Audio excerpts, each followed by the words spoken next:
This is Paul with Jacksonville News. A Florida native was sentenced for raping a 4-year-old 33 years ago. At the age of 21, was exonerated for the crime that he didn't commit. Mr. Edward Clayton Taylor served 33 years in prison for a crime he would later be cleared of. He and his attorney were able to prove that he was innocent. However, the story gets deeper. He was let out on parole in 2019. However, May 20th, 2022, Judge Lennon Kite of Jacksonville, Florida, vacated him from the crime that he didn't commit. Mr. Taylor's case was a case of mistaken identity.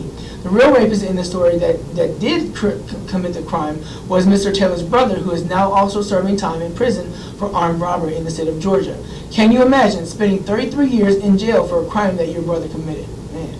Reports say the Innocent Project lobbied for his release beginning in 2010, stating that the child at the time didn't know who the person was who raped her and had no DNA evidence was found at the crime scene, linking Mr. Taylor to the crime. Again, the story gets deeper.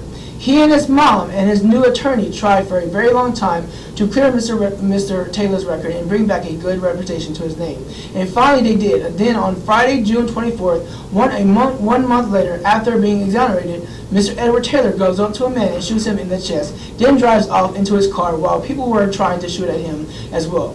People on the scene at the end at the hospital say the person that Mr. Taylor shot has no life-threatening injuries. The cops who arrested Mr. Edwards say he denied the charges, even after the video of the shooting was played showing Mr. Taylor walking up to the victim and shooting him in the chest. As I stated earlier, several people on the scene started shooting at Mr. Taylor's car seconds after the incident occurred.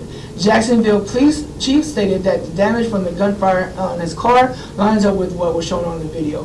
Mr. Taylor's mom is so devastated. She worked 33 years to get his name cleared, and all for him to be back in jail on attempted murder charges. According to Duval County records, Mr. Taylor is now in jail and remains in custody with bail set at $1.1 million.